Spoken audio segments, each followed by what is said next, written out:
Hey, where are you right now? I'm not sure. Don't upset me. There's nothing belonging to us in the house. What's happening? Well, I packed up all my things and left. Okay. I don't get it. Why would you leave? Well, we got divorced, so it's not odd for me to leave, right? Divorced? I'm the one who filed the divorce papers. What? My name is Claire. I'm 35 years old and work in an office. I'm married to Evan, and we've been together for 5 years. Evan used to work at a company, but he quit his job 2 years ago to start his own business. Unfortunately, his business hasn't been doing well, and we've been struggling financially for the past 2 years. Luckily, I have a good income, so we're able to make ends meet. Our relationship as a couple is okay, not great, but not terrible either. However, I have a big problem with my mother-in-law and sister-in-law who live in my husband's family home. Every time I see them, they make fun of how I look and always find something to complain about. It really upsets me and makes me feel stressed out. My in-laws' house is only a 10-minute drive from our apartment, so my husband often wants to visit them. When we first got married, I went along with it to please my husband, but lately I've started to stand up for myself because their behavior has become too much to handle. Even when I try to stand up for myself, my mother-in-law and sister-in-law don't stop. They always find ways to ask me for money. Hey Claire, I need $500 to buy a birthday present for a friend. Can you give it to me? $500? What are you buying? I'm planning to gift a trip, and I'll be going too. No, that sounds odd. It's like I'm footing the bill, and I can't afford to give $500.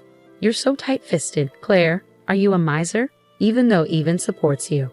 Excuse me? I'm the one supporting him.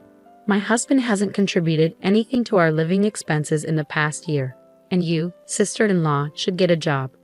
It's not okay to be unemployed at your age.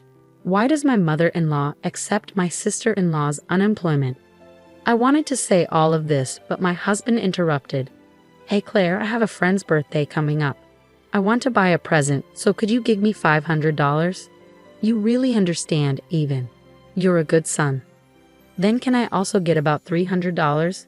I need it for something. I wasn't sure. It's okay, Claire. You should have about $300 in your wallet, right? Come on, give it to her quickly. My husband, maybe out of pride, made me give the money to my sister-in-law without hesitation. And then he started saying confusing things like, thanks to me, we can live this luxurious life. I couldn't understand why my husband was acting this way lately. During the car ride home, I confronted him. Why do you act like this? I have my pride as the eldest son. He started saying even more confusing things. This led to a big argument. Once you give them money, they become bossy. What's wrong with making my own mother happy? We can't afford to live that lavishly, you know. Do you get it? You're not contributing anything to our living expenses. So what? We got a big bonus this summer. Don't rely on that. That money is for savings. Since then, my husband and I have been constantly fighting. How can he act so arrogantly when we're struggling financially? Why does he always have to be in a position of power over me?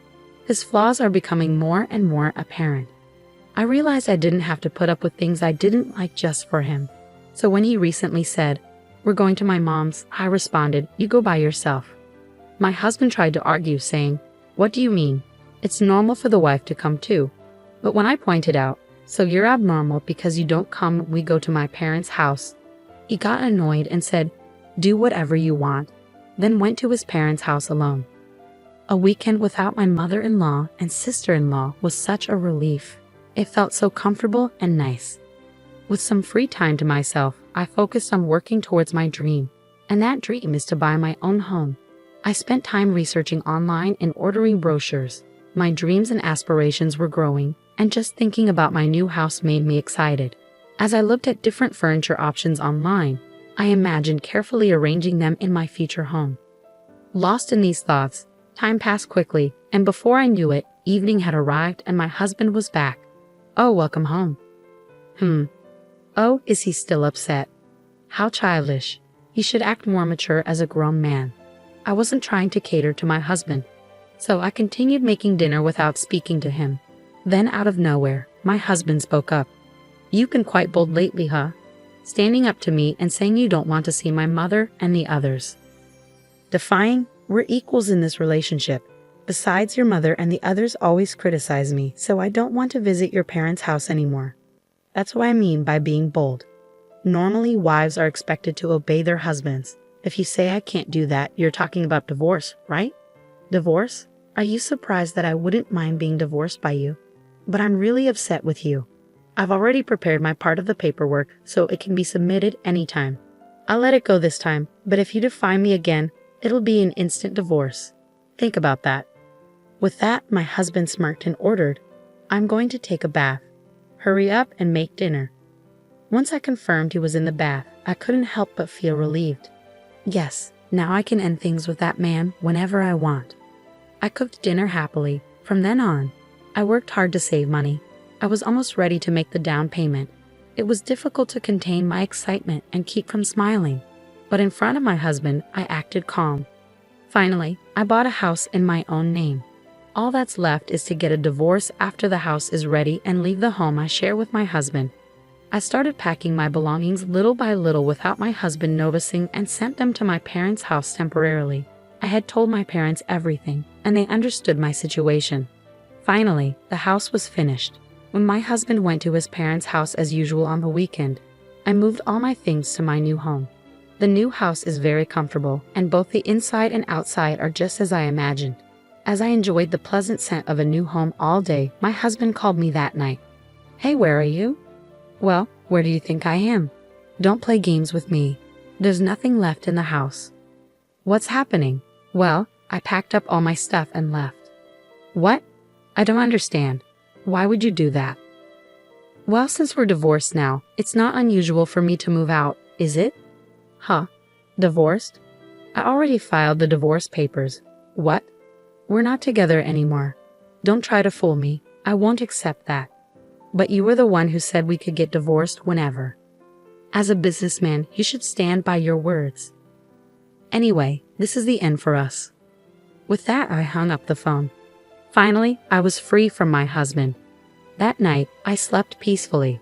Living in my new home was so comfortable, and every morning, I woke up feeling refreshed. Today, I decided to invite my parents over to my new home for the first time.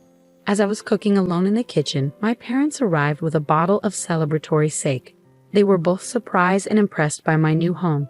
And then the three of us raised our glasses for a toast. Even though it was a bit early, we started celebrating.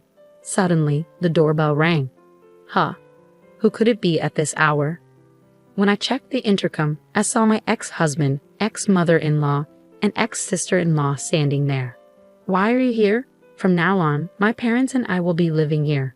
My father is in the hospital right now, but when he's discharged, he'll also be living here.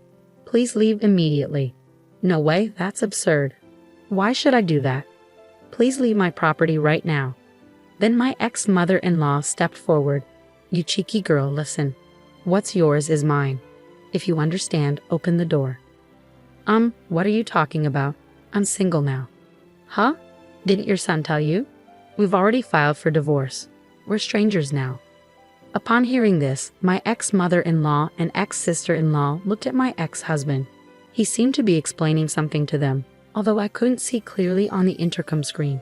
He was probably saying something like, "I don't accept this." I told them, "Anyway, you can't enter this house. Please leave," and hung up the intercom. As my ex-husband continued shouting at the front door, demanding to talk, I was at a loss for what to do to make him leave. Then, to my surprise, a police car pulled up in front of my house, and they took my ex-husband into custody. From inside, I could hear my ex-husband protesting and struggling as the police pinned him to the ground. It hurts. Why is this happening to me? Meanwhile, my ex-mother-in-law and ex-sister-in-law stood there in shock upon learning that their son was divorced. They weren't arrested, but they were escorted away in the police car. After watching my ex-husband and his family being taken away, I returned inside the house, wondering who had called the cops. Then, to my surprise, my father made a peace sign. In situations like this, you call the police immediately. Trust your always calm dad. We continued our party with another round of drinks. As for how my ex-husband found out where I live, it turns out he followed me home from work because he admitted to stalking me. If he shows up again, he'll be arrested on the spot.